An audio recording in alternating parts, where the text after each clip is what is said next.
السلام علیکم ورحمۃ اللہ وبرکاتہ۔ محترم ساتھیوں، ایک ضروری خبر لے کر آپ کے بیچ حاضر ہوا ہوں۔ اس ویڈیو میسج کے ذریعے ایک پیغام دینا چاہتا ہوں۔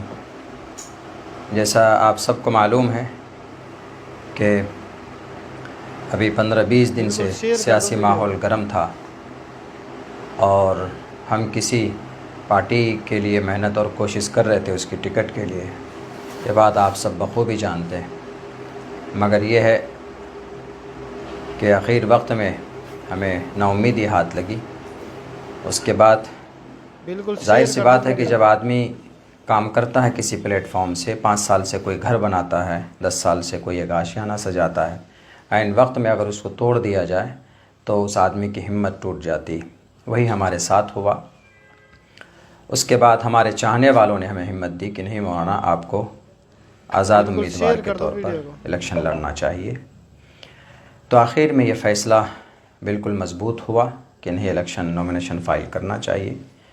تو ہم نے آخر وقت میں، چونکہ ہماری پہلے کی جو تیاری تھی وہ ٹکٹ کے حساب سے ہم نے تیاری کی تھی، اور ابھی جو ہم نے ٹکٹ نہ ملا تو اس کے بعد ہم نے اپنے انڈیپینڈنٹ الیکشن لڑنے کی جو تیاری کی، اور پھر ہم کل نومینیشن کے لیے پہنچے۔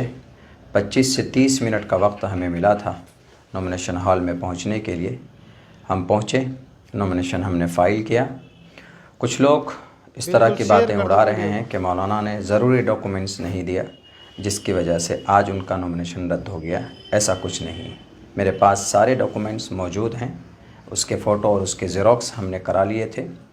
تقریباً سارے ڈاکومنٹس ہم نے جمع کیے جو بھی ضرورت پڑتے ہیں نومینیشن فائل کرنے کے لیے۔ اگر کوئی ڈاکومنٹس نہیں ہوتا ہے تو پھر وہاں پر جو اے ڈی ایم یا آر او ہوتا ہے وہ نوٹس کرتا ہے کہ آپ اگلے دن یہ ڈاکومنٹ جمع کر دیں۔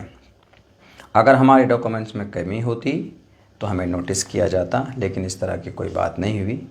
حاصل کلام یہ ہے، یہ کہنا چاہتا ہوں کہ میرا نومینیشن آج رد ہو چکا ہے، کینسل ہو گیا۔ اور کس وجہ سے ہوا ہے اس پر تحقیق چل رہی ہے، اور ہمیں لگتا ہے کہ اس کے پیچھے کوئی نہ کوئی سازش ہے، ورنہ ہمیں اس وقت کوئی نوٹس نہیں دی گئی کہ آپ کو یہ پیپر جمع کرنا۔ اگر ایسا ہوتا تو ظاہر سی بات ہے کہ ہمارے پاس ٹوٹل ڈاکومنٹس ہم انتظام کر کے دیتے، لیکن ہمارے پاس کوئی نوٹس نہیں تھا۔ تو ہمیں لگتا ہے کہ کچھ شرپسندوں نے اس کے پیچھے شرپسندی کی ہے۔ اللہ اس کو خود ہی سزا دے گا۔ رہی بات یہ کہ اب آگے میں اپنے تمام چاہنے والوں سے کہنا چاہتا ہوں کہ ہمت اور حوصلہ میں ہارا نہیں ہوں۔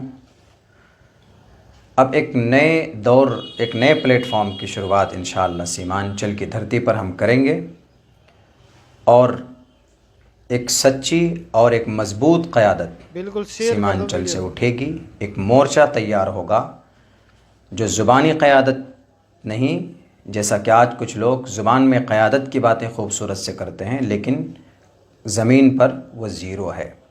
لیکن انشاءاللہ سیمانچل کا بیٹا، یہاں پر بہت سارے ایسے لوگ ہیں جو اس کام کو کرنا چاہتے ہیں، ان کو پلیٹ فارم نہیں مل رہا۔ ہم لوگ مل جل کر انشاءاللہ ایک نئے دور اور ایک نئے پلیٹ فارم کو شروع کریں گے، اور سیمانچل کو آنے والے دنوں کے اندر ایک نئے پلیٹ فارم کے ذریعے سے سیمانچل کو انصاف ملے گا، ایک نئی تحریک ملے گی انشاءاللہ۔ یہ میرا عزم ہے، یہ میرا ارادہ ہے، یہی خبر آپ سب کو دینا تھا۔ آپ مایوس مت ہوئیے، یہ سب پروسیس اور پرکریا ہوتے ہیں سیاست کے۔ بہت سے لوگ سوال بھی کر رہے ہوں گے کہ مولانا اب آپ کیا کیجیے گا؟ تو سیاست ابھی جو ہماری زندگی کے ریگولر جو ہمارے کام ہیں وہ ہوتے رہیں گے۔ سیاست سے زندگی نہیں تھم جاتی ہے، شاخ سے جھڑ جائیں وہ پتے نہیں ہیں ہم، آندھیوں سے کہہ دو کہ ذرا وہ اپنے اوقات میں رہیں۔ اسی لیے میں ڈرا نہیں ہوں، میں گھبرایا نہیں ہوں۔ انشاءاللہ آپ کا ساتھ رہا، آپ کی دعائیں رہی، اللہ کا فضل رہا تو انشاءاللہ سیمانچل کو بدلیں گے۔ کچھ گندے لوگوں کی گندی ذہنیت سے، کچھ جھوٹے اور کچھ مکار لوگوں کی ان کے فریب سے سیمانچل کے عوام کو اور یہاں کے ماحول کو نکالیں گے۔ بہت بہت شکریہ۔ السلام علیکم ورحمۃ اللہ وبرکاتہ۔